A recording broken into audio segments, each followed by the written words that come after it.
Hi dear, nung nagpunta pala kami sa 2nd Street, nakabili din ako nitong sapatos. Husgahan mo nga to dear kung sulit ba to sa presyo ng pagkakabili ko. Natuwa ako dito sa sapatos, puro mga emoticons yung style tapos puro pa masaya yung mga nanditong emoticons. Actually si Ate G ang nakakita nito pero dahil nagustuhan ko, hiningi ko talaga sa kanya para ako na lang yung bumili. Talaga namang nagandahan ako dito tapos yung presyo pa 770 yan lang or 277 sa pesos kaya pagka-uwi ko nga sa bahay, dali-dali ko na tong nilabhan. Pagkatuyo nga, tsaran, ayan, mas makinis pa to sa face ko. Actually, nung binili ko siya, wala pa naman talaga siyang masyadong gasgas or dumi.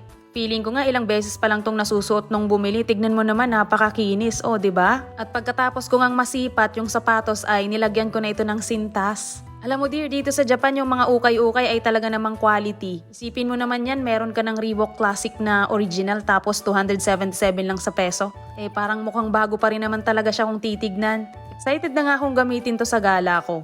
Kaya naman dear, kung